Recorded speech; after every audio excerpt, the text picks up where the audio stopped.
People just love to talk about accessibility in video games. And I get it. Wouldn't it suck to be blind, or some kind of clawed half-man creature, and not be able to hold a controller? You wouldn't be able to experience the mountain of quality video games that exist out there. Specialized controllers for people who don't have normal hands seems to be a fine idea to me. Though in actuality, they end up just being fight sticks, or sometimes altered controllers that put all the button presses onto one hand. But hey, it works. There's also a vest that deaf people can wear that translates in-game sound effects into vibrations too. That's really cool. And a lot of games are including colorblind options. For example, the green, blue, purple, orange tier coloring for common, rare, epic, and legendary items has been in use since, I think, Diablo. But I recall games even as old as Borderlands 2 having colorblind options to make that sort of thing stand out a little bit better for people who are colorblind. But the practical reality is, some games just can't be adapted to work with every single disability. Sometimes somebody with partial blindness, but who can still see bright things, will still be able to play a game if it's set up in a mode where contrast is turned up or something like that. But a horror game that relies on squinting into the darkness, or subtle movements in the distance, there's just no way to bridge that gap without ruining the feel of things. It sounds funny to say it, but we often forget just how debilitating disabilities are. We should try to accommodate people, but we should also understand that our ability to accommodate has its limits. And if there are some gaps that are just too big to bridge, it's nobody's fault. Not the disabled person's and not the game developers. That's just life. There you go. I've just given you the whole of the accessibility in games position that is actually reasonable, and not mired in progressive bullshit. Everything past this point is going to be nonsense. Strap yourselves in. I wouldn't want you to get whiplash and have to play your games in a neck brace. In 2010, the 21st Century Communications and Video Accessibility Act was passed in the United States. As reported on DualShockers.com, it's a piece of general-purpose legislation that requires accessibility concerns addressed in all advanced communication services. The gaming industry is affected only insofar as voice chat, text chat, and video chat in online games are concerned. And due to technology not being there in 2010, the gaming industry was given several extensions up to January 1st, 2019 to implement changes. Now, if you were hyper tuned into the culture war back then, like for example our old spurgy pal Billy from One Angry Gamer, you might believe that Big Brother government was going to dumb down all of our games, such that the hardest mode possible would only be fit for a doped up Dean Takahashi. But that's what you get for only reading the headlines and not actually checking out the legislation involved. I guess this is why you sold OAG, eh, Billy? However, despite this being a joke position, progressives have actually taken the position up. A lot of progs like to repurpose the accessibility angle in order to push for stuff that actually has nothing to do with helping the disabled, and everything to do with dumbing things down, rounding the corners, making everything brightly colored and identifiable, and catering to everybody's most specific tastes, no matter how ridiculous and demanding they are. The dear girl from the last video over on Twitch? Yeah, she thinks that voice chat is inherently a non-inclusive game mechanic, not only because some people are mute, but because some trans people don't have passing voices. Also, the person giving out the deargasms in that cringe video clip I played for you, that I played twice, believes in this position so strongly that she's willing to insult people's dyslexia over it. Being ableist in your advocacy for disabilities. Good job. Sorry, had to do it. But most famously of all, the progs are using accessibility as an excuse to backdoor in a general lowering of difficulty in games. Because, I guess, not being able to get fucking good is a disability now? When Sekiro came out back in 2019, game journos who couldn't beat the game, or hell, get beyond the first hour, started dropping articles talking about accessibility, when what they were actually talking about was difficulty. Yes, even in the article whose headline blatantly says it's not about difficulty, it's actually about difficulty too if you were to read it. We saw viral tweets and articles like this. If the entire point of your video game rests on the player's ability to perform fast click challenges and precision jumping and bullshit mechanic gimmicks, then you aren't telling a good story, you're making bop it for grown-ups. Anyone who ever uses the word gameplay needs to seriously consider their life choices. Now that Ubisoft's opened the door, can we have our skip boss fight button? Why Dark Souls 3 should have an easy mode, and the problem with playing to win? Twitch streamers are sick of being shamed for playing a game on easy. Oh, shut the fuck up. I'm shamed all the time on my stream. That's part of the fun. As streamers, we're dancing monkeys, and if that means that sometimes you're the butt of the joke, that's how it is, you hypersensitive art hoe. 9 backwards. Oh, I'll just give you more fucking money. Yep, fine, don't worry about it. God. Ready? Oh, I didn't even see it! You're so dumb! Oh, Deb. Deb, you're gonna really enjoy that pizza. Pizza, Please. Someone Photoshop. Also, watch Game Boomers already, you cucks. That last article is Patricia Hernandez's most recent abortion published on Polygon, and it's in reference to this video. Hi, friends. I want you to look right in my eyes right now. You know exactly who I'm talking to. Hi, shut the fuck up. Let people play games however they want to. Are you seriously roasting me for trying to play a story that is notoriously one of the most convoluted lore-based games in existence to try to figure out the lore and listen to the dialogue and watch the cutscenes and enjoy it? I swear to God. I swear to God. Not everybody wants to play games to be absolutely infuriated and in pain the entire time. I will absolutely suplex you the fuck out of my chat. Stop gatekeeping how people play games. It's so fucking boring. You're boring. I wonder what kind of worldview you have to think that you're boring is a proper reply to getting blown the fuck out. I know at least 2 breadtubers who say that on the regular, and it's like, damn dude, the rest of the world doesn't exist for your entertainment. In fact, if you're on stream, it's the way around. You're the boring one for bitching that your chat is having a good time laughing at you. And if you don't want to be laughed at, get good. This TikTok also went viral a couple months ago, and it's cut from the same cloth. All video games need easy modes. I'm gonna explain. But first, if you're one of those, you're not a real gamer if you play games on easy mode people, you can scoot right along there, Buster. Cause listen, I love video games.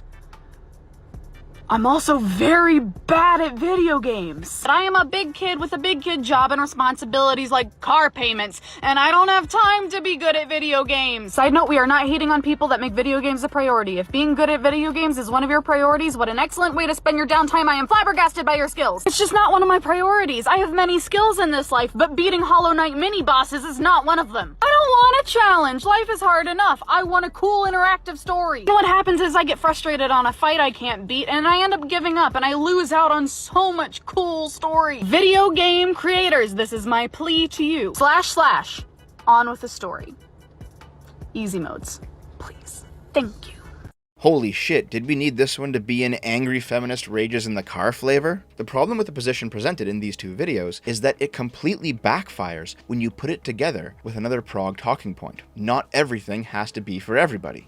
Which is true. For example, High Guardian Spice is not for me. It's for the chromosomally deficient who think that Steven Universe or BoJack Horseman were actually good shows. But that's fine. Not everything's for me. Not everything is to my taste. But it doesn't have to be. And it also doesn't have to be for the adult infants who can't beat Hollow Knight either. I have many skills in this life, but beating Hollow Knight mini bosses is not one of them. Guess what, lady? Hollow Knight's not for you. And that's okay. There are other games you can play. Progs always hide their "it's not meant for you" card when something is not to their taste. Because the truth is, they want everything to be meant for them. Their thought process is, hey, here's something popular, like Hollow Knight, like Sekiro, like Dark Souls 3. It's in the current cultural zeitgeist. I want to be able to tweet about it while it's still relevant, but it's actually not my thing. Therefore, I'm excluded, and exclusion is a social justice problem. And so the solution is to change it to be something that I like. It's a related medical condition to the Netflix adaptation tumor, called the easy mode lesions. In fact, if you only want to watch a game, then go watch a stream or a let's play or a fucking movie adaptation, I don't know. Hell, Shenmue is getting an anime. That game will probably even be better as an anime, just go watch that. Of course, if this is the way that customers want it, or rather, if game developers think that this is the way that customers want it, based on an annoyingly loud minority online, they're gonna start implementing shit that Sony revealed as part of its PS5 accessibility microtransactions. Imagine approaching a boss during a game, and you suddenly get this pop-up. Players who used Resource E were successful on their first attempt 80% of the time and defeated Boss X in about 1 minute on average. Select Resource E now, with Resource E costing $1 or $2 on the PlayStation Store. I remember people ridiculing this shit back in the 2000s. In fact, I booted up Mass Effect 3 on my old Xbox 360 because I'm playing through it on stream right now. And still available on Xbox Live, on the 360, even now, for this decade-old game, are $5.99 gun packs to unlock super strong weapons not available during normal play. We made fun of this shit back in the day, and rightly so. And now, it's going to be pop-ups right in the game. Speaking of microtransactions,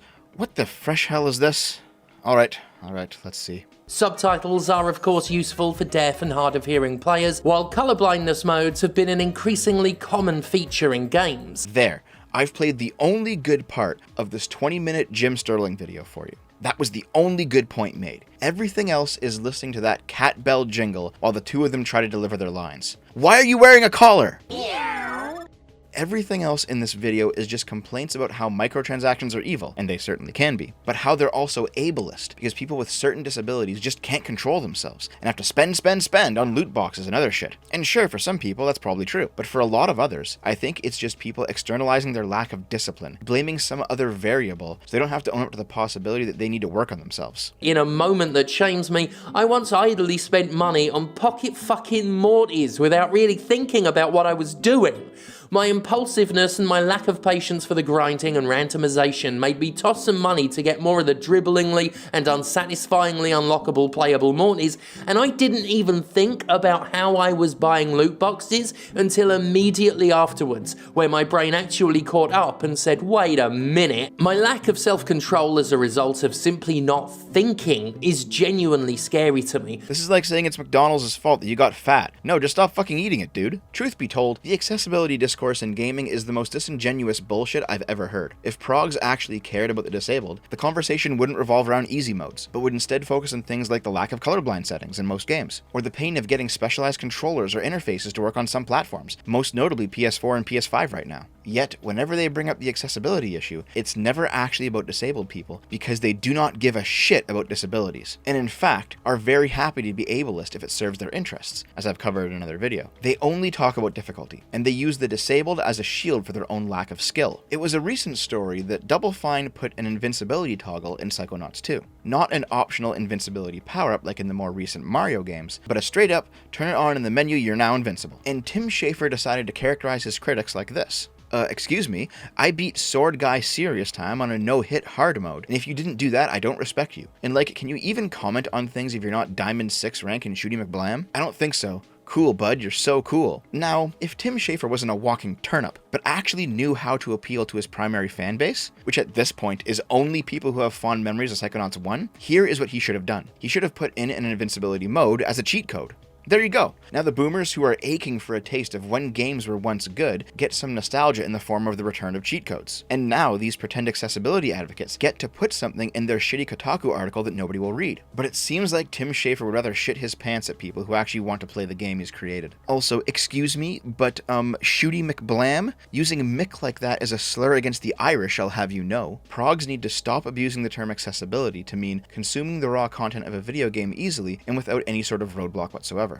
But they won't, because that would mean giving up the ethical grounding upon which their own subjective tastes and consumption patterns rest upon. Without that, they'd have to admit that it really is just a matter of personal preference, and that the onus really is on them to get good. But that means personal responsibility, and turning your own individual inadequacies into a social issue is a great way of blaming everybody else for your own bullshit. I'm not even against the people who use the invincibility mode or whatever, I just won't use it. That's fine. But one, banter is still legitimate, and just like in the old days, if you play on easy, yeah, laughing at you is fine. Laughing at me is fine too. I am a big kid with a big kid job. Yes, you're a big kid. That's the point. And two, we all know where this eventually leads, don't we? Superhot went from having a really cool game with some admittedly dark components, mainly suicide and brain alteration, to having a toggle to remove those dark components despite them being essential to the story, to just outright removing them for everybody in the name of accessibility. It won't stop with the inclusion of easy modes, but the exclusion of hard modes. Mass Effect Legendary Edition was already significantly easier on its hardest difficulties than the original game. The Grand Theft Auto Trilogy re-release also seems to be similarly rebalanced.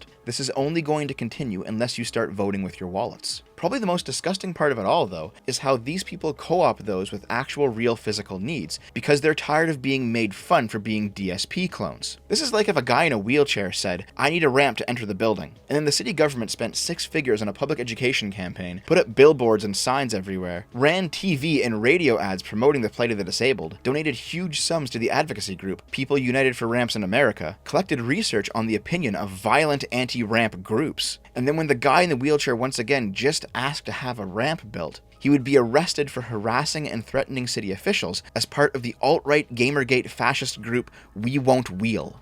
Alright, that about does it for me, guys. Thanks for watching. I hope you enjoyed the return of the original intro. I figure whenever I talk about a purely gaming topic like this, it is good to dust that one off. And again, as always, I'm streaming on Game Boomers tonight. I hope you drop in, we're gonna have a fun time. Alright guys, I'll see you there. I love you.